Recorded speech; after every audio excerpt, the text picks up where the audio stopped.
अच्छा, अब इस टेस्ट में क्योंकि स्पेशल रिक्वेस्ट की थी कि टेस्ट हमारी क्लास में डिस्कस हो, तो इसलिए मैंने ये टेस्ट की रिकॉर्डिंग नहीं करवाई उनके साथ, तो आपके साथ रिकॉर्डिंग कर रहा हूं।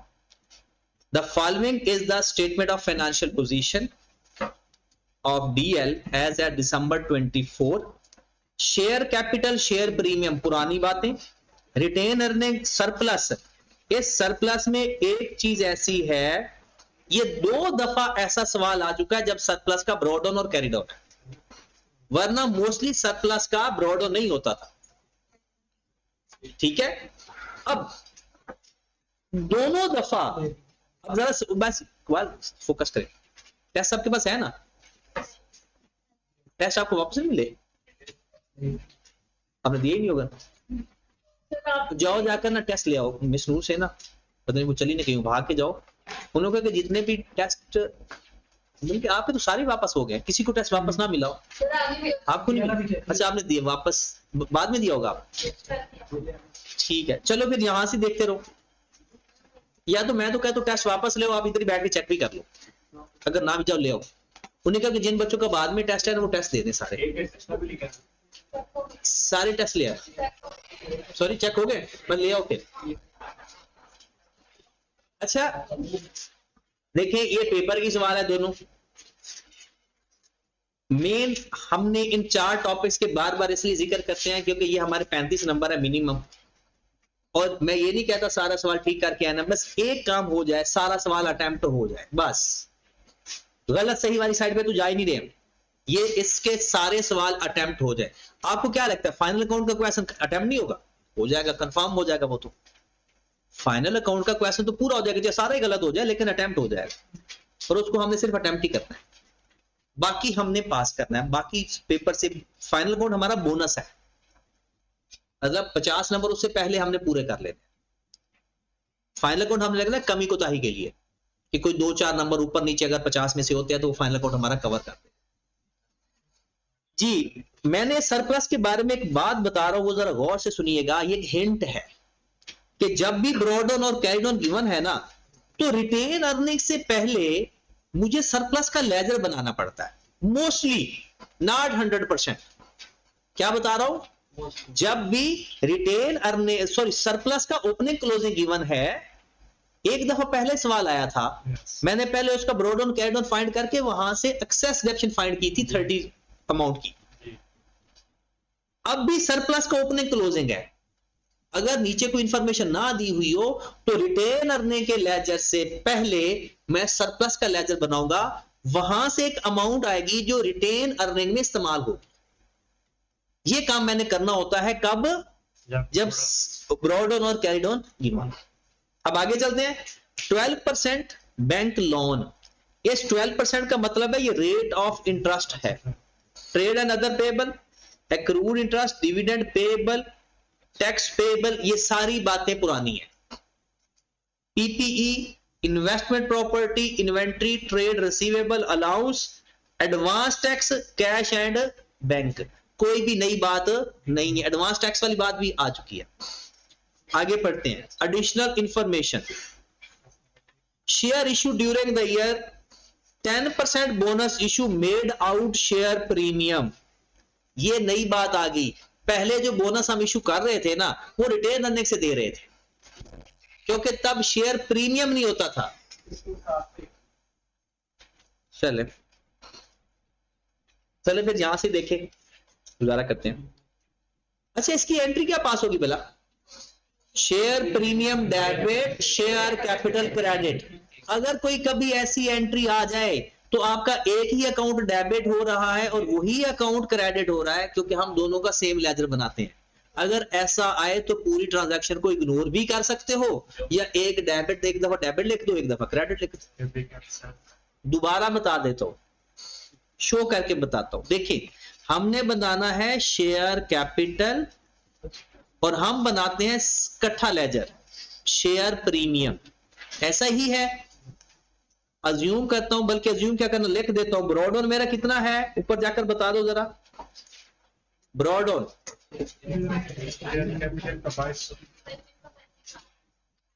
2200 प्लस 325 ये आ गया, और कैरिड ऑन 3000 और 340 ये आ गया 333। अच्छा अब दोबारा देखिए, ये शेयर कैपिटल भी यही है, शेयर प्रीमियम भी यही है, मतलब जिसका भी लेजर बनेगा इधर ही डेबिट क्रेडिट होना है। हमारी एंट्री पास हो रही है share premium debit, share capital credit, और ओपनिंग बैलेंस भी होगी 2200 का कितने परसेंट लेंगे, 10%, 220। अब आप मुझे बताएं ये 220 किस किस लेजर में जा रहा है, ये जा रहा है शेयर प्रीमियम की डेबिट साइड पर, तो वो भी यही लेजर है, और ये जा रहा है शेयर कैपिटल की क्रेडिट साइड पर, तो दोनों नेट हो गए, कैंसिल हो गए, तो इसको लिखने की भी जरूरत नहीं, ये काउंटर हो गया ना। फिर भी कि अगर आपने लिखना है तो इधर भी 220 आएगा, इधर किस नाम से आएगा, शेयर प्रीमियम के नाम से, और इधर शेयर कैपिटल के नाम से 220। तो ज्यादा अगर आपने कंबाइन लेजर बनाना है ना, एक ही अमाउंट डेबिट पे वही अमाउंट क्रेडिट पे आ जाए, तो उस पूरे को ना लिखा करें, लिखने की भी जरूरत नहीं, लिख दोगे तो कोई फर्क नहीं पड़ेगा। अब इसमें सिंपल क्या आएगा, कैश, कितना आ गया कैश, 815, डन। आगे चलते हैं, इसके बाद राइट इशू, ये 815 जो निकला है ना, ये राइट इशू है।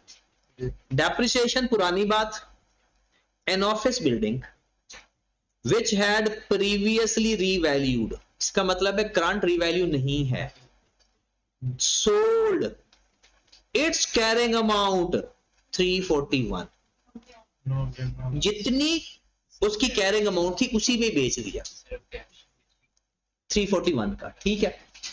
फिर वो कहता है machinery having carrying value 360 sold for 19 million, gain आ गया। फिर वो कहता है factory building revalued first time 660 से 900 मिलियन, इसकी एंट्री क्या पास हो जाएगी, एंट्री बनाए जरा एंड वाले की, ऑफिस बिल्डिंग डेबिट मतलब पीपीई डेबिट, रीवैल्यूएशन सरप्लस कितने से, इसमें कैश फ्लो नहीं है लेकिन इसके अंदर लेजर है, इसमें रिवैल्यूएशन भी है और पीपी का लेजर भी है। उसके बाद वो कहता है पहले इसको मैं पूरा करने लगा, ठीक है, जो एडजस्टमेंट पढ़ते हैं ना हम पीपी का पूरा कैश फ्लो बना देते हैं। सबसे पहले हम बनाते हैं पीपी का लेजर,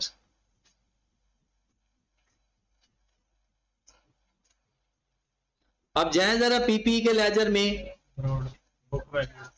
1950 ब्रॉड ऑन,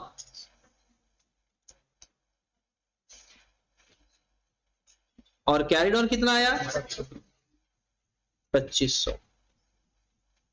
अब जो जो चीज आपके एसेट को डेबिट या क्रेडिट कर रही है वो इसमें लिखें। एक डेबिट कर रही है रीवैल्यूएशन सरप्लस 240, क्रेडिट हो रहा है डेप्रिसिएशन से, क्वेश्चन के अंदर गिवन है 450। दो डिस्पोजल है, एक डिस्पोजल है जिसकी बुक वैल्यू है 341 और एक और डिस्पोजल है जिसकी बुक वैल्यू है 360। अगर कोई एडिशनल इंफॉर्मेशन में कोई ऐसी ट्रांजैक्शन बताई हुई है जिससे पीपीई डेबिट या क्रेडिट होगा वो मैं लिख दूंगा, यहां लिखने के बाद क्लोज करूंगा, जो बच जाएगा वो कैश होगा। कैश कितना आ रहा है 146, ये हमारा बैलेंसिंग डन है ये। उसके बाद मैं इन्वेस्टमेंट प्रॉपर्टी का लेजर बना लेता हूं, क्योंकि इन्वेस्टमेंट प्रॉपर्टी में सादा सा लेजर होता है। अगर कॉस्ट मॉडल है तो डिफरेंस डेप्रिसिएशन आ जाता है, और अगर फेयर वैल्यू मॉडल है तो डिफरेंस गेन या लॉस आ जाता है। तो इन्वेस्टमेंट प्रॉपर्टी का लेजर भी बना देते हैं ताकि जैसे ही हमारा सवाल पढ़ना कंप्लीट हो वर्किंग सारी हो चुकी है। इन्वेस्टमेंट प्रॉपर्टी का ब्रॉड ऑन ऊपर गिवन है 1550, brought on 1550, carried on 1520। Question के अंदर वो कह रहा है इन्वेस्टमेंट प्रॉपर्टी एक्वायर्ड 150 मिलियन और मॉडल कौन सा है, कॉस्ट मॉडल। तो मैं कैश लिख देता हूं 150 और डेप्रिसिएशन फाइंड हो जाएगी। अब अगर मैं इसमें से कैश फ्लो देखूं तो ये दो चीजें हैं, डेप्रिसिएशन ऐड बैक कर दूंगा और 150 मैं कैश फ्लो में लिख दूंगा इन्वेस्टिंग एक्टिविटी। ये बात समझ लग गई। उसके बाद हमारे पास आ गया टैक्स एक्सपेंस 259। ये एक्सपेंस है या पेड है, एक्सपेंस है। अगर मैं हर एक की एंट्री पास करता जाऊं, लेकिन पेपर में एक दफा पूरा सवाल पढ़ के करते हैं, ये नो कि हम एंट्री पास कर चुके हूं, लेजर बना चुके हूं, एंड पे उसकी कोई बात बताइए तो हम फंस जाएंगे फिर। तो क्या करेंगे, टैक्स का लेजर बनाते हैं। और कौन बनवाएगा लेजर, टैक्स पेएबल। जरा क्वेश्चन सामने आपके पास है, मुझे बताओ इसका ब्रॉड ऑन कितना है और किस साइड पर लिखेंगे। टैक्स पेएबल और एडवांस टैक्स दो जगह पर टैक्स का जिक्र है। एडवांस टैक्स ब्रॉड ऑन के तौर पर आ रहा है। एडवांस टैक्स जो हमारा है वो एसेट लायबिलिटी है, एसेट है, तो ब्रॉड ऑन किस साइड पर आएगा, कितना, और इसका कैरिड ऑन भी इसी साइड पर आएगा। भला क्यों, क्योंकि वो लायबिलिटी है। 92 एसपीएल गिवन है या पेड गिवन है, कितने से क्लोज करूंगा, मेरे पास आ जाएगा 130। ओके की बात। इसके बाद हमारे पास आगे बढ़ते हैं, dividend during the year interim cash dividend 400 million was declared. ये डिविडेंड पेड है या फॉर द ईयर है, डिक्लेयर्ड है ना। अगर तो ऊपर डिविडेंड का ओपनिंग क्लोजिंग ना होता तो पेड भी यही होता, लेकिन ऊपर बताया हुआ है तो ये पेड नहीं है, फिर हमें लेजर बनाना पड़ेगा डिविडेंड का भी। तो बना लेते हैं, ये तो हम डायरेक्ट भी कर सकते हैं, brought on plus for the year minus carried on, dividend payable. Brought on कितना है, चलो बता दो, 8, 13, कैरिड ऑन कितना है। ये जो डिविडेंड 400 गिवन है, ये कैश के नाम से लिखूं या एसपीएल के नाम से लिखोगे तो फिर भी मौत है, रिटेन अर्निंग, क्योंकि डिविडेंड रिटेन अर्निंग में जाता है, इक्विटी में जाता है। क्लोज करूंगा तो मेरे पास आ जाएगा कैश। अब आपके ये जो मैं हाईलाइट कर रहा हूं ना, ये कैश फ्लो स्टेटमेंट के अंदर चीज आती है, बाकी कुछ भी नहीं जाना कैश फ्लो के अंदर। हाँ, ये बाकी चीजें लेजर की हैं, कैश फ्लो स्टेटमेंट के अंदर सिर्फ कैश जाता हो। उसके बाद एक जो नई चीज आप लोगों को प्रैक्टिस करवाई है वो है लास्ट, लेकिन सेकंड लास्ट देखें, DL transfer revaluation surplus to retain earning only disposal of related asset. कहता है जो एक एसेट बेचा है ना, उसका जो सरप्लस पड़ा होगा वो किधर जाएगा, जो एसेट बेच दे अगर उसका सरप्लस पड़ा हो तो किधर जाता है, रिटेन। कहता है जो रिटेन अर्निंग में जाएगा सिर्फ वही बैलेंस जाएगा सरप्लस का, कोई और भी जाता है, एक्सेस डेप्रिसिएशन का भी रिटेन अर्निंग में जाता है, लेकिन वो कहता है वो है ही नहीं। देखें, मुझे ये बताओ एक्सेस डेप्रिसिएशन की एंट्री आती है, नहीं आती। जो हम एसेट रीवैल्यू करते हैं और एंड पे वो जो सरप्लस को डिवाइड करते हैं तो उसकी एंट्री क्या होती है, revaluation surplus debit retain earning. अब वो जो एंट्री पास करते हैं ना, revaluation surplus debit, revaluation surplus debit retain earning credit, revaluation surplus debit retain. अब ये रिटेन अर्निंग के बैलेंस जाएगा और ये सरप्लस की डेबिट साइड पर होगा। अब एक्सेस डेप्रिसिएशन की भी एंट्री यही है, और जो एसेट हम बेच दें और उसका सरप्लस पड़ा हो उसकी भी एंट्री चाहिए। बस अमाउंट क्या होगी, एक्सेस डेप्रिसिएशन लाइफ पे डिवाइड और डिस्पोजल वाली जितना रिटेन अर्निंग पड़ा हुआ सारी अमाउंट, बस। तो ये रिवैल्यूएशन सरप्लस तो ये में नहीं जाएगा, किस में जाएगा, ये नहीं जाएगा। वो जो इसकी एंट्री उसकी एंट्री होती है PPE debit revaluation surplus credit, ये वो वाली अमाउंट आएगी 240 वाली जो इस साल मेरा एसेट रीवैल्यू हुआ है। अब पूरी बात सुननी, अगर मेरा एसेट रीवैल्यू हुआ है सरप्लस आया है वो पीपी में जाएगा। तो जो पहले सरप्लस पड़ा हुआ है वो मैंने एसेट बेच दिया, उसका जो सरप्लस पड़ा हुआ है जो एसेट मैंने बेच दिया है वो रिटेन अर्निंग में जाता। लेकिन आपने पहले कहा था कि रिटेन अर्निंग में जो सरप्लस जाता है उसका डेप्रिसिएशन होता है। मैंने दो बातें बताई, एक एक्सेस डेप्रिसिएशन वाला और एक जो एसेट बेच देते हैं अगर उसका सरप्लस पड़ा हो, लॉस पड़ा तो कुछ नहीं करते। हाँ जी, आखिरी बात करते हैं, ये फिर क्वेश्चन सॉल्व करते हैं लास्ट। और ये एक नई चीज आपके साथ प्रैक्टिस करने की कोशिश की है, लिखा हुआ है partial repayment of long term loan was made on 1 July 24। Partial repayment of loan का की 1 जुलाई 27 और हमारा ईयर एंड क्या है।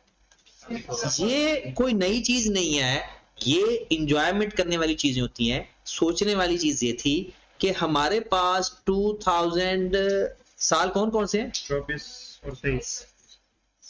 24 और 23। मुझे बताओ आपका 23 में लोन कितना था, 1350 और 2024 में कितना पड़ा हुआ, 700। इसका मतलब है लोन पे हुआ है और कितना पे हुआ है। अब ये 600 का लोन पे कब हुआ ये उसने बताया 1 जुलाई को। रेट है 12%, पता है ये कहां पर पड़ा हुआ था, फाइनेंशियल पोजीशन के अंदर। अब ये कॉमन सेंस है, उसने इंटरेस्ट ना तो इंटरेस्ट एक्सपेंस बताया है ना इंटरेस्ट पेड बताया है, तो एक चीज हमारे ऊपर छोड़ दी और दूसरी लेजर से आ जाएगी। अब मुझे ये बताओ ये जो 12% में इंटरेस्ट लूंगा, मेरा साल के शुरू में लोन पड़ा हुआ था 1350, तो उसके ऊपर इंटरेस्ट आना शुरू हो जाएगा। 6 महीने बाद मैंने 600 वापस कर दिया, तो क्या इंटरेस्ट फिर भी 1350 पर आता जाएगा या 650 निकाल देंगे। इसका मतलब है जब मेरे पास शुरू में मेरा साल शुरू हुआ था, मेरा लोन था 1350, मैंने 12% 1350 पर ही लेना है, लेकिन वो कहता है 1 जुलाई को 600 वापस कर दिया है। तो आज से लेकर 1 जुलाई को बनते हैं 6 महीने, तो 6 महीने का इंटरेस्ट मैं लूंगा 1350 के ऊपर। कितना, अब मैंने 600 वापस कर दिया, बाकी कर्ज कितना रह गया 750। तो अगले 6 महीने का जो इंटरेस्ट मैंने पे करना है ना, वो किस पे करना है 750 के ऊपर, मल्टीप्लाइड बाय 12% मल्टीप्लाइड बाय 6/12 कितना 45। ये मेरी टोटल 120। ये इंटरेस्ट एक्सपेंस है, ये इंटरेस्ट पेड है, एक्सपेंस है, क्योंकि पेड कभी भी कैलकुलेट नहीं होता, पेड हमेशा फाइंड होता है। कहां से, जो हम फाइंड करते हैं ना वो एसपीएल होता है हमेशा, तो फॉर द ईयर कैलकुलेशन होती है जिसकी हम रिकॉर्डिंग करते होते हैं। ये एक नई चीज प्रैक्टिस की थी और ये मुश्किल नहीं थी। अब जब मैं इसका लेजर ही बना दे तो बल्कि इसको डायरेक्टली लिख देंगे, लेजर बनाने की जरूरत नहीं। अब पेपर में यही सवाल आ गया हमें पेपर में। अब सबसे पहले प्रॉब्लम ये आती है कि हमारा प्रॉफिट गलत हो सकता है क्योंकि हम डायरेक्ट रिटेन अर्निंग का लेजर बना दें, ये गलती का चांस है, क्योंकि सरप्लस का लेजर बनाए बगैर भी फाइंड हो रहा है, प्रॉफिट उसके बगैर भी फाइंड, क्योंकि डिविडेंड बताया हुआ है, सब कुछ तो बताया हुआ है। बट इसमें गलती क्या हो गई, जो सरप्लस से रिटेन अर्निंग में बैलेंस आएगा उसकी गलती हो जाती है, और शायद आप में से भी किसी की गलती हुई हो अगर आपने टेस्ट दिया है सबने, तो इसमें हमारी जो पहली वर्किंग थी, वर्किंग नंबर 1, वो होनी थी रीवैल्यूएशन सरप्लस की। मेरा ब्रॉड ऑन सरप्लस का कितना गिवन है 300 और कैरीड ऑन 410। एक एंट्री मेरी पास हुई revaluation PPE debit surplus credit, ये बात समझ लगी। अगर मैं इसको क्लोज करूंगा, अगर डेबिट साइड पर आएगा तो ये वही वाली अमाउंट है जो मेरा सरप्लस पड़ा हुआ था डिस्पोजल का। किस नाम से आएगी भला? कितनी अमाउंट? ये हमेशा वो बताएगा कि ये क्या चीज आएगी इस साइड पर, जब भी कोई चीज आएगी वो बताएगा। इस चीज की वजह से आप देखते हैं, अभी आपके भी सवाल के टेस्ट तो सबने दे दिया ऑलमोस्ट, कि किस किस ने ये लेजर नहीं बनाया, डायरेक्ट रिटेन अर्निंग का लेजर बनाया। ठीक है, नंबर 2 वर्किंग। अब मेरा रिटेन अर्निंग बनेगा, वर्किंग नंबर 2 करूंगा, मैं रिटेन अर्निंग का लेजर बनाऊंगा। मेरे पास ब्रॉड ऑन कितना है रिटेन अर्निंग का? 9। कैरिड ऑन कितना है? 1200। अब ये वाला रिटेन अर्निंग यहां पर डेबिट साइड पर है, नाम क्या आएगा? रीवैल्यूएशन। डिविडेंड भी क्वेश्चन के अंदर बताया हुआ है, बताओ वो डिविडेंड पेड आएगा या फॉर द ईयर आएगा? अब मैं फाइंड कर लूंगा, मेरे पास जो आएगा वो आएगा पैट। अब पहले तो कितने लोगों को याद है, कितने लोगों का ये आंसर नहीं है टेस्ट में? मतलब जिसने डायरेक्ट बनाया होगा, जाहिर सी बात है उसमें 130 का डिफरेंस आएगा। अच्छा, टेस्ट में आपने 130 नहीं लिया था, दोबारा फिर लिया था। अब मुझे अभी भी पीबीडी तो नहीं आया, ये क्या आया? अब तो अब मेरे काम स्टार्ट हो गए क्वेश्चन, क्योंकि सारे लेजर मैं बना चुका हूं। क्या? हाँ हाँ, ये तो पे ही नहीं किया, ये तो डिक्लेयर्ड है।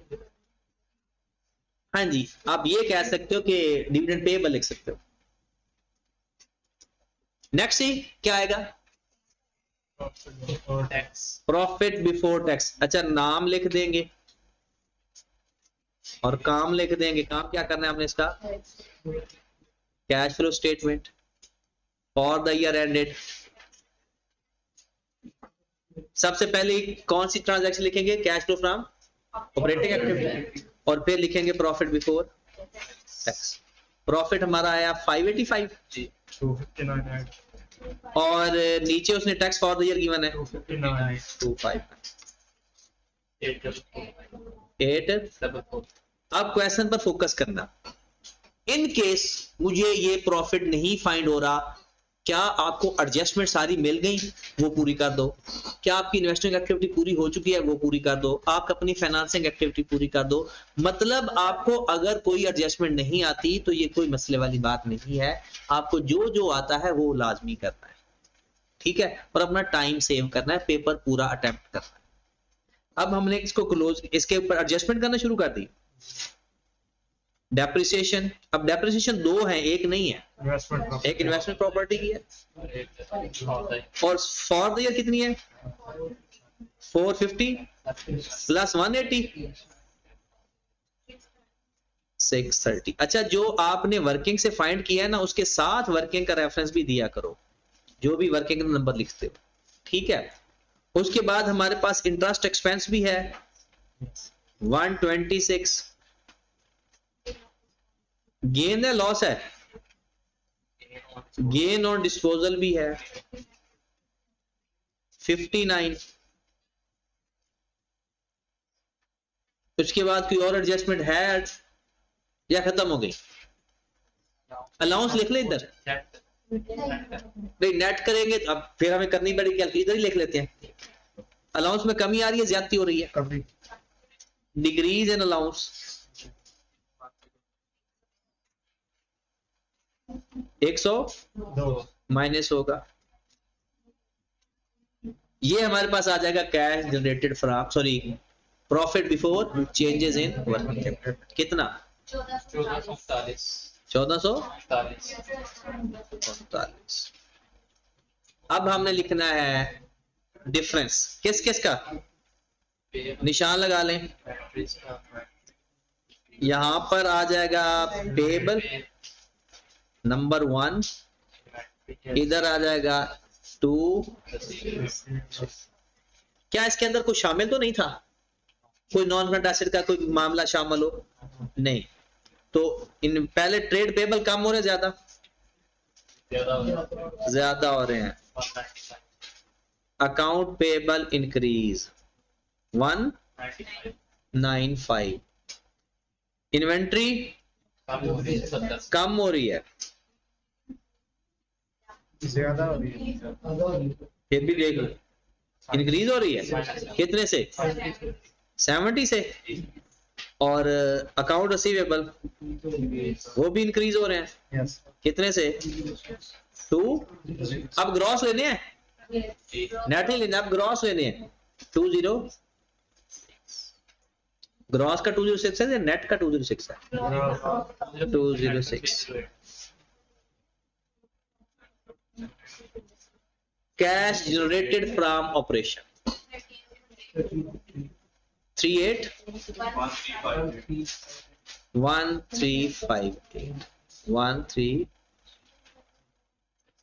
अच्छा आपका आंसर चाहे जिस तरह मर्जी अलाउंस ऊपर लिखते आंसर फिर भी यही आएगा। यस अब हम क्या लिखें, इंटरेस्ट पेड ब्रॉड ऑन, किसी को पता है कितना है ब्रॉड ऑन इंटरेस्ट का, 25 प्लस फॉर द ईयर 126 निकाला था, माइनस कैड ऑन कितना है, 13 16 कितना आंसर आ गया। टैक्स पेड भी बता दें फिर जाते जाते, ब्रॉड ऑन कितना है टैक्स का, brought on 35 plus for the year tax कितना है 259 और क्लोजिंग कितना है, प्लस होगा या माइनस होगा,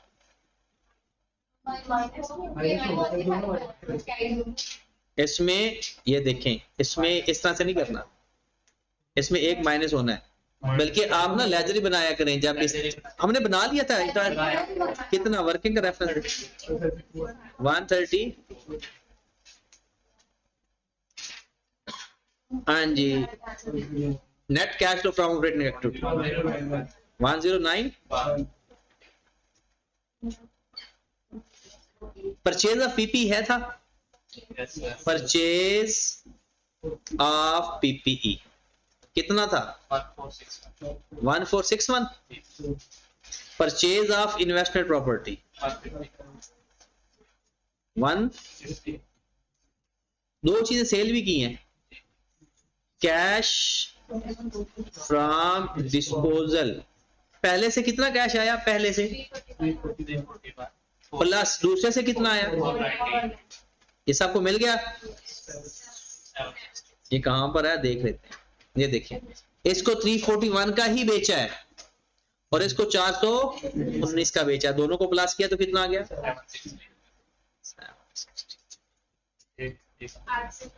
और कोई चीज नहीं है इन्वेस्टिंग एक्टिविटी की, तो 850।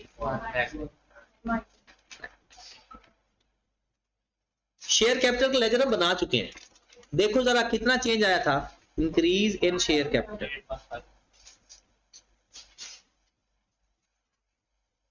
815, उसके बाद क्या कोई लोन वगैरह है, लोन है 600 पे किया था, लोन पेड कितना, और डिविडेंड भी पे किया है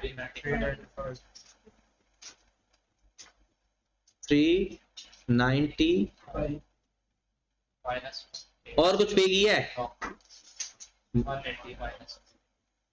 सर ये हमारे पास हो गया net cash flow from, sorry net increase या decrease in cash and cash equivalent. हाँ जी, डिक्रीज आ रहा है या increase, net increase in cash and cash equivalent कितना, नेगेटिव पॉजिटिव, इसमें ऐड कर देंगे opening cash and cash equivalent 50, yes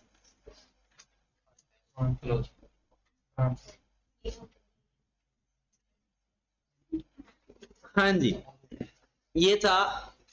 अच्छा इसमें अगर आपने टेस्ट दिया तो आपको पता चल गया होगा कि आपने कहां कहां गलतियां की हैं, पता चला था, एक बार आपने टेस्ट दिया ये अभी वापस नहीं मिला, गलती कितनी नजर आई? काफी गलतियां। अब ऐसे टेस्ट नहीं दिया, दाऊद आपने दिया था, दे दिया क्रूया, आप कितनी गलतियां? पहले वाले कितनी गलती?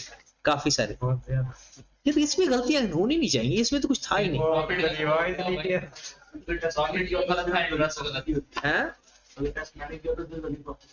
हाँ तो गलती प्रॉफिट की, इसको ना ये दूसरी दफा आया अफीफ, टेस्ट ही नहीं दिया, फिर जमाने भी नहीं दिया। हाँ जी, ये तो कल पर मंडे वाला है, मंडे को नहीं थे आप। ये इतनी सी फाइनेंसिंग एक्टिविटी, अच्छा इंटरेस्ट गलत फाइंड किया आपने, टेस्ट नहीं किया। गलती कहाँ पर है? पूरा ठीक है। चलिए अगले सवाल को देखते हैं कि अगले सवाल में हमारी कितनी गलतियां निकली। देखिए टेस्ट देने का ना स्वभाव होता है, ठीक है, आपको अच्छा लगेगा, टेस्ट डिस्कस करते वक्त भी अच्छी अच्छी बातें नजर आती हैं, इंटरेस्ट डेवलप होता है। आपको याद होगा एक दफा मैंने कहा था कि आप अगर कोई भी चीज में इंटरेस्ट डेवलप नहीं हो रहा तो 4-5 दिन मुसलसल काम करें, तो मुसलसल काम करोगे तो इंटरेस्ट डेवलप हो जाता है। हर टेस्ट दिया करें। मेरी कोशिश है कि दरमियान में 1-2 टेस्ट हमने डिस्कस नहीं किए, तो अब हम हर टेस्ट डिस्कस किया करें। मेन हमारा पर्पस सिलेबस खत्म करना नहीं है, मैं पहले भी कह चुका हूं, मेन हमारा पर्पस है इस पर एक्यूरेसी लाना और इसकी थोड़ी सी ना ग्रिप अच्छी करना, ताकि आप लोग पेपर में जब बैठे हों तो आपको ना ज्यादा से ज्यादा प्रैक्टिस करेंगे तो ज्यादा से ज्यादा हमें फायदा होना है टाइम मैनेजमेंट में। अब ये question statement change in equity का, और चाहे ये 10 नंबर का भी सवाल हो ना, ये वाला जो अभी हम करने लगे हैं, तो इस पर टाइम पर 8 मिनट में ये हो जाता है। Statement of change in equity, थोड़ा माइंडसेट चेंज करना, ये बहुत आसान सवाल होता है और ये वो टॉपिक भी है जो आपको पास करवाने में हेल्प भी करता है, इंप्रेस भी करता है एग्जामिनर को, क्योंकि बहुत सारे लोग ना इससे डरते हैं। वो डरते क्यों है भला? उसकी सबसे बड़ी वजह ये है कि सीए के अंदर ज्यादातर लोग ना जो आईकैप सॉल्यूशन भेजते हैं ना उसको समझाते हैं कि कैसे हल किया हुआ। अब आईकैप हर दफा सॉल्यूशन चेंज कर देता है। अब आईकैप क्यों सॉल्यूशन चेंज कर देता है? क्योंकि हर दफा एग्जामिनर चेंज होता है। मैक्सिमम एक एग्जामिनर से वो 3 पेपर बनवाते हैं, 3 अटेम्प्ट। तो 3 अटेम्प्ट के पेपर में तो एक एग्जामिनर का काम चल जाएगा।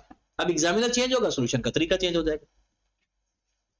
तो जो बंदा आईकैप का सॉल्यूशन समझने की कोशिश करता है वो हर दफा नया सवाल की प्रैक्टिस करने की कोशिश करेगा, वो ग्रिप कभी आ ही नहीं सकती। अगर आप अपना पैटर्न बनाओगे, हर सवाल अपने पैटर्न पे घुमा घुमा कर ले जाओगे, तो आपकी ग्रिप अच्छी हो जाएगी।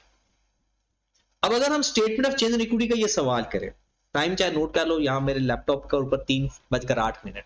हम ये देखते हैं पढ़ के यानी डिस्कस करके कितने टाइम में ये सवाल होगा। मिनिमम ये 12 नंबर का सवाल पेपर में होगा। लिखा हुआ है कि आपके पास दिसंबर 22, हम इसको कह सकते हैं 1123, एक ही बात है। Profit 218, final cash dividend at the rate of 50% for the year 23 180। ये एक एरर है। दोबारा देखिए, फाइनल डिविडेंड फॉर द 23, 2023 का फाइनल डिविडेंड 2023 के साल में नजर आ रहा है, तो इससे यहां से निकाल देते हैं और किस में लिख देंगे 2000, क्योंकि फाइनल डिविडेंड जिस साल का होता है अगले साल। उसने ये नहीं लिखा डिक्लेयर या पेड इन 23, उसने कहा फॉर द ईयर 23। तो ये डिविडेंड किसका है? 2023 का है। तो 2023 का डिविडेंड रिकॉर्ड कहां होता है? फाइनल इंटरिम होता, ठीक था, ये फाइनल है। तो ये एक एरर है, इसको सिंपल शिफ्ट कर देंगे नीचे बस। फिर उसके बाद दिसंबर 23 प्रॉफिट 24 का आ गया, final cash dividend 20% for the year 24, ये भी एरर है।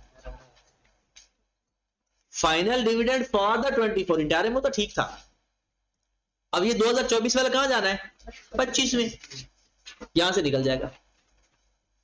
अब कहता है कि following changes have not been incorporated in the draft financial statement.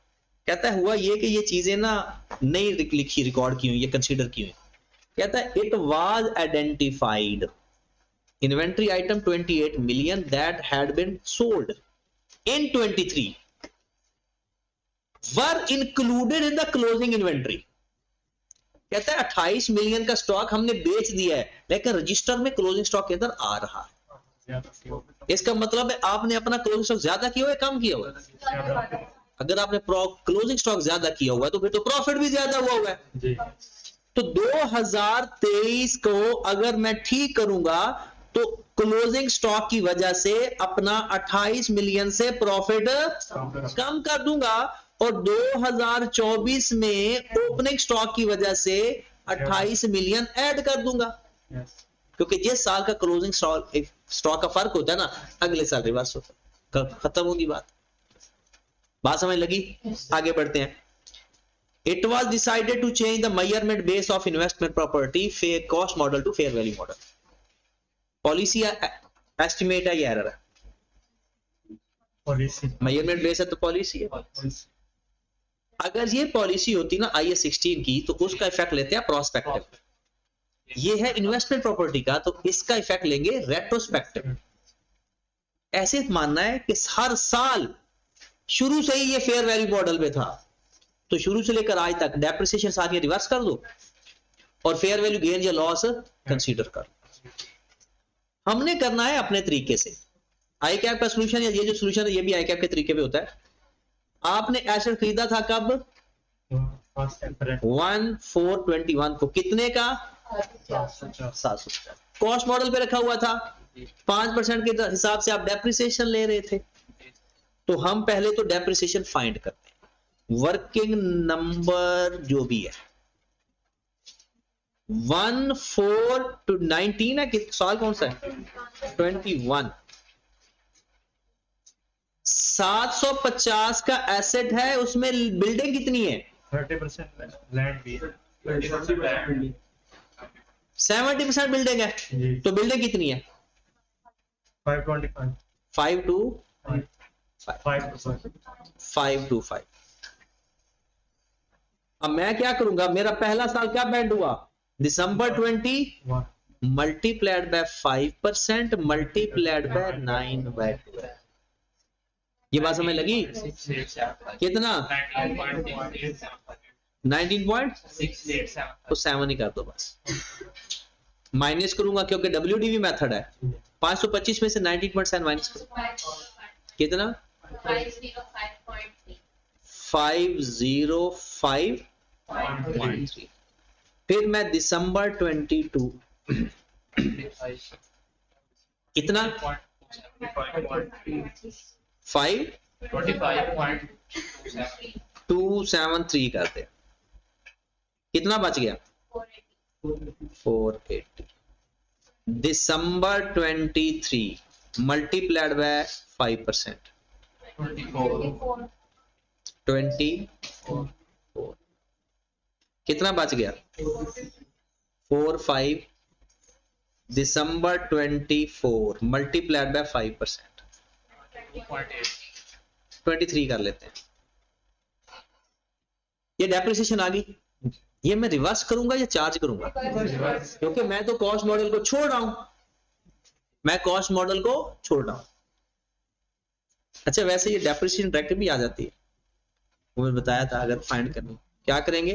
525 multiplied by 0.05 है, मल्टीप्लाइड बाय 0.95 की पावर 0।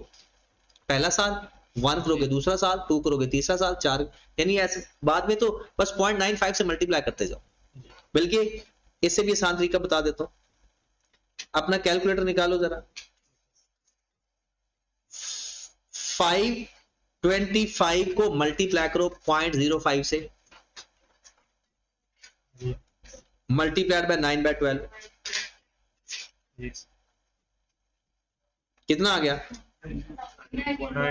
ठीक है। अब जब, क्योंकि ये अगर आप टाइम फैक्टर से करते हो ना, तो ये डायरेक्ट करने में ना टाइम फैक्टर के बाद लगाया करें। ये तो 2 साल है ना, जल्दी हो जाएगा। आप हमेशा यहां से पिक किया करें टाइम फैक्टर के बाद, फिर आपका ना रेगुलर वो सेक्शन बन जाता है। जैसे अगर आपके पास कितनी वैल्यू आई हुई है? 505.3 मल्टीप्लाई बाय 0.05 आंसर कितना आ गया? 25.3। Yes. अब जो आंसर आया ना, अब उसको 0.95 से मल्टीप्लाई करो, अगली डेफिनेशन आ जाएगी। फिर आंसर को फिर सिर्फ अब 0.95 से मल्टीप्लाई करते जाओगे, हर अगला आंसर आता जाएगा, और बाद में चाहे आप इक्वल भी प्रेस करते रहोगे तो आंसर आता जाएगा। लेकिन टाइम फैक्टर के बाद में लगाया करें, टाइम फैक्टर की वजह से वो थोड़ा सा चेंज आ जाएगा आपका।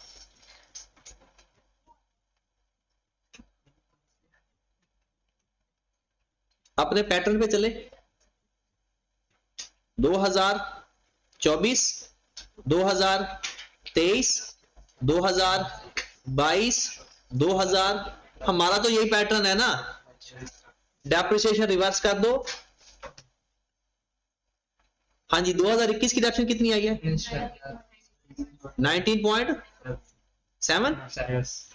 और 2022 में 25 पॉइंट, और 2023 में 24, 22.8 या 23, जो भी आप निकालें।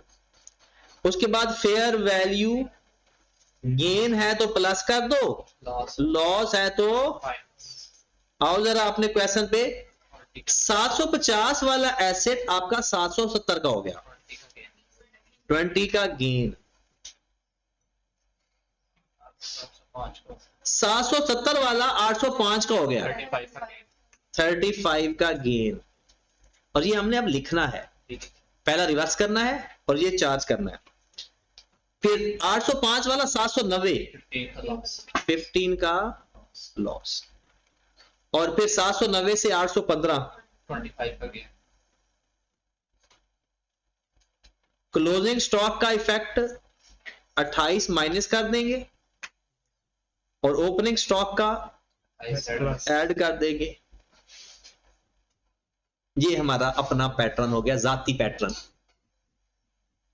अच्छा, अगर आपने एसेट और रिटेन अर्निंग के ऊपर इफेक्ट लेना है तो फिर ये देखना है कि ये सिर्फ आना चाहिए, क्योंकि उस ओपनिंग स्टॉक वाला फिर नहीं आएगा। वो जो हम कम्युलेटिव नहीं लेते, कम्युलेटिव हर एडजस्टमेंट का अलग लेते होते हैं कम्युलेटिव, और जो फॉर द ईयर है ना वो सारा इकट्ठा कर सकते हैं।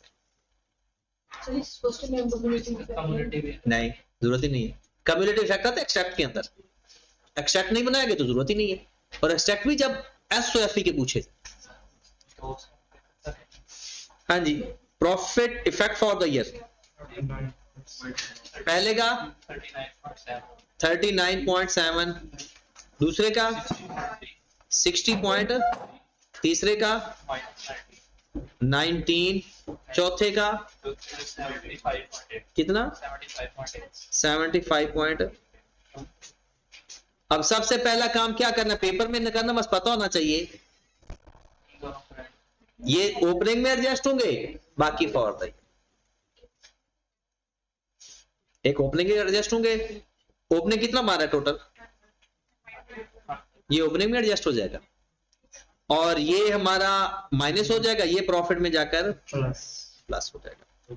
तो कर लेते हैं जाके अपने क्वेश्चन को, बल्कि यहां से शुरू कर देते हैं। नाम, statement of changes in equity, retain earning का कॉलम है ना सिर्फ। Yes. सबसे पहले क्या लिखेंगे, बैलेंस एट दिसंबर 22, कितना गिवन है 580. इफेक्ट ऑफ एरर था, ये चेंजेस है accounting policy, change in accounting policy, कितना इफेक्ट है 100, ये कितना हो गया 680. इसे क्या बोलेंगे, बैलेंस एट दिसंबर 22 रीस्टेट। अब सबसे पहले मैं लिखूंगा फाइनल कैश डिविडेंड, नहीं ये तो अभी हम 2023 को है। स्टार्ट हो रहा है नेट प्रॉफिट 218 में 218 गिवन है, जी, और उसमें कितना माइनस कर दें, और इसके साथ क्या लिख देंगे, कितनी अमाउंट आ गई, कितना 199,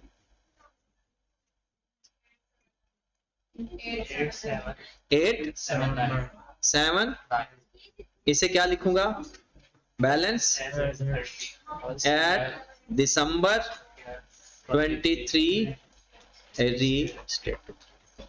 अब आ जाएगा सबसे पहले final cash dividend 180, net profit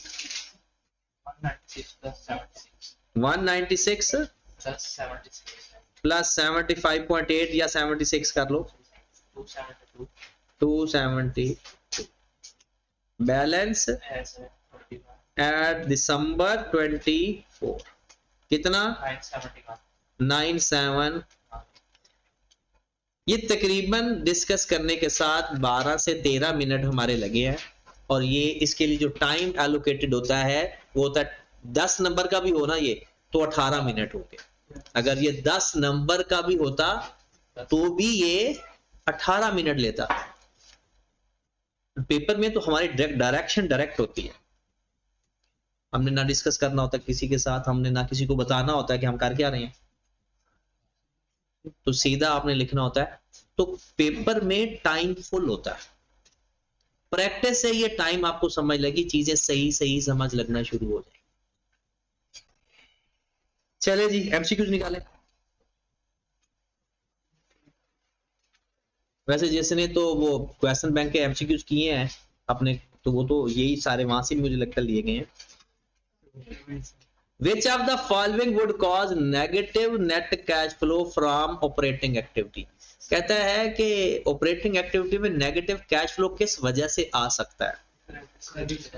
decrease in depreciation. याद रखें डेप्रिसिएशन कभी भी माइनस नहीं होगा, चाहे थोड़ी डेप्रिसिएशन आएगी ज्यादा आएगी, होनी ऐड ही है। तो ये नेगेटिव होने की वजह नहीं बन सकता। नहीं पता चला, मतलब डेफिनेशन लिखनी है ना, कम आ गई सपोज, तो कम तो ऐड ही करनी है ना, माइनस तो करनी नहीं, कम है ज्यादा है, होनी तो ऐड ही है, तो इसका मतलब है ये तो नहीं है। इन्वेस्टमेंट इन फिक्स्ड एसेट, ये तो हमारा ऑपरेटिंग एक्टिविटी में होता ही नहीं है। Significant increase in credit sale, आपकी क्रेडिट सेल बढ़ेगी तो आपके अकाउंट रिसीवेबल बढ़ेंगे, ऐसा ही है। क्रेडिट सेल बढ़ने का मतलब क्या है, अकाउंट रिसीवेबल बढ़ गया, और अगर अकाउंट रिसीवेबल बढ़ते हैं तो प्लस करते हैं माइनस, तो ये नेगेटिव बन सकता है। फिर कहता है रीपेमेंट ऑफ लोन, वो फाइनेंसिंग एक्टिविटी है। फिर कहते हैं इन ऑर्डर टू सर्वाइव, अगर आपने जिंदा रहना है तो कौन सा कैश फ्लो पॉजिटिव होना चाहिए, ऑपरेटिंग एक्टिविटी। बिजनेस ने जिंदा रहना है तो ऑपरेटिंग एक्टिविटी पॉजिटिव होना जरूरी है लॉन्ग टर्म के लिए। ये नहीं कि एक दो दफा नेगेटिव आ सकती है, खैर है, लेकिन अगर मुसलसल नेगेटिव आना शुरू हो जाए तो फिर सर्वाइवल मुमकिन नहीं है। वैसे ही आप लोग के जो लैंडर्स हैं वही आपको खा जाएंगे, उनने बिजनेस बंद करवा देना है आपका, उन्होंने सारे एसेट्स का वो बैंकरप्ट डिक्लेयर करवा देना। तो इसका आंसर सी और इसका answer D. Which of the following may be presented, क्या लिखा हुआ है, may be in both SPL के अंदर भी और कैश फ्लो के अंदर भी। Non current asset cash flow में तो होते हैं, उनका चेंज आता है, बट एसपीएल के अंदर नहीं होता। Issuance of shares, repayment of loan, depreciation है जो एसपीएल में भी होती है और कैश फ्लो में भी। Which two of the following may appear, कहता इंक्रीज इन डेप्रिसिएशन एक्सपेंस, कहता डेप्रिसिएशन एक्सपेंस पहले से बढ़ गया, तो बताओ कैश फ्लो में आता है या नहीं। Increase in depreciation expense cash flow में आता है या नहीं, नहीं आता। चलो अक्सर increase in depreciation expense cash flow में आता है या नहीं, डेप्रिसिएशन ऑपरेटिंग एक्टिविटी में आता है depreciation for the year, not increase या डिक्रीज। नॉट इंक्रीज या डिक्रीज की बात नहीं हो रही, डेप्रिसिएशन फॉर द ईयर आता है। इंटरेस्ट रिसीव्ड ऑपरेटिंग एक्टिविटी में आता है या नहीं, तंजीला इंटरेस्ट रिसीव्ड क्या ऑपरेटिंग एक्टिविटी में आता है या नहीं, बिल्कुल आता है। एडजस्टमेंट में हम माइनस करते हैं, इंटरेस्ट रिसीव्ड कहां जाता है, interest received investing Operating. But may be Operating. Operating activity. आपको पता है ना, उसने लग मे लिखा हुआ है, कंफर्म नहीं बात की। Operating. उसके बाद डिविडेंड पेड, ये भी आ सकता है, फाइनेंसिंग में भी जा सकता है। तो ये दोनों आ भी सकते हैं और नहीं भी आ सकते। और सेल प्रोसीड फ्रॉम डिस्पोजल तो सीधा सीधा जाता है इन्वेस्टिंग एक्टिविटी। चलिए ये बात बताएं, और ये भी मैंने आप लोगों से पूछनी है ध्यान से। अल्फा कंपनी ने 4 मिलियन शेयर इशू किए, 10 रुपए का एक शेयर है। किस मकसद के लिए? फॉर परचेजिंग लैंड जिसकी फेयर वैल्यू है 50 million. How should this transaction reported in cash flow? पहली बात कहता है ये फाइनेंसिंग एक्टिविटी में रिपोर्ट होगा, इन्वेस्टिंग में रिपोर्ट होगा। कहते हैं it should not be presented in cash flow but it will presented in notes. फिर कहते हैं it should be reported in investing cash flow as well as financing activity. दोबारा सुन लें, 10 रुपए का एक शेयर, 4 मिलियन शेयर इशू किए हैं और उसके बदले हमने एक लैंड लिया है, लैंड के बदले शेयर दिए हैं। कहता है फाइनेंसिंग में जाएगा, इन्वेस्टमेंट में जाएगा, दोनों में जाएगा या जाएगा ही नहीं? आसफा 4 मिलियन शेयर इशू किए हैं, 40 मिलियन के शेयर इशू किए हैं, उसके बदले हमें लैंड मिली है। वैसे तो मतलब इंक्रीज शेयर फाइनेंस में जाएगा, लेकिन कैश तो नहीं है। हाँ जी, ये कैश फ्लो स्टेटमेंट में कहीं नहीं जाएगा। एंट्री पास करो, एंट्री। मैं आपको पीपीई डेबिट 50 मिलियन से,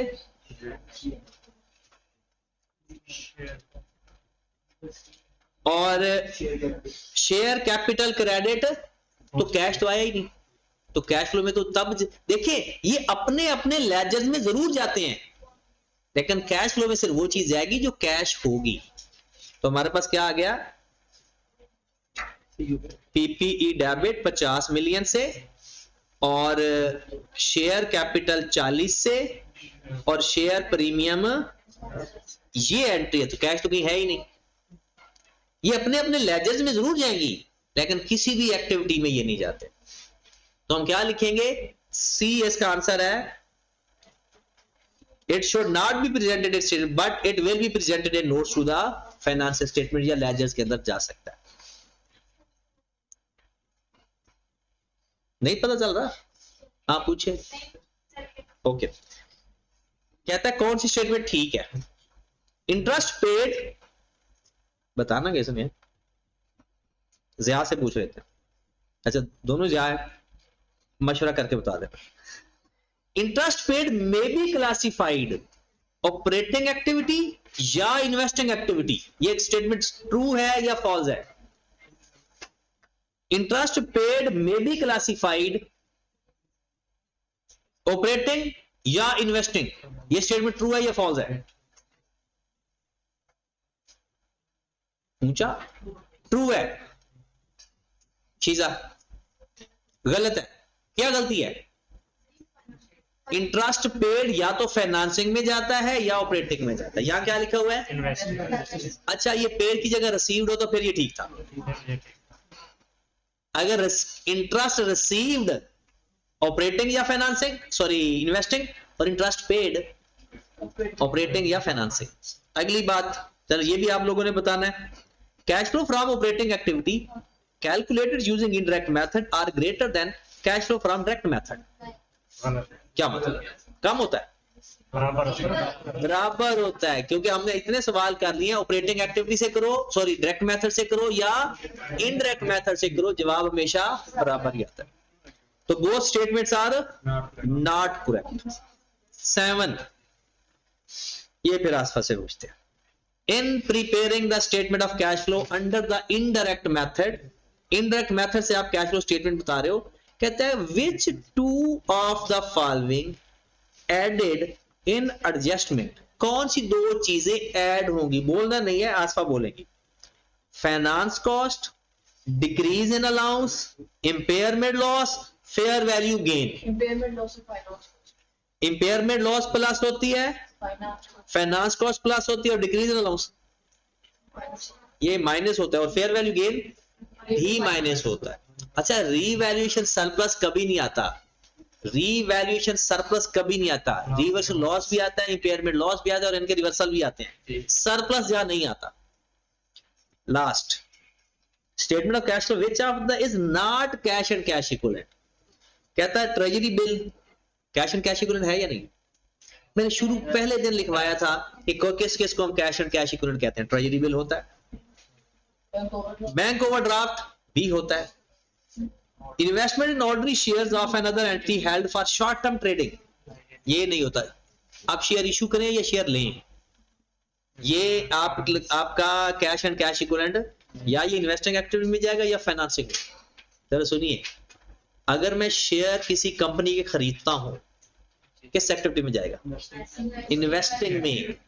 अगर इशू कंपनी करेगी तो फाइनेंसिंग है, और अगर इन्वेस्टमेंट करेगी खरीदेगी तो इन्वेस्टिंग है।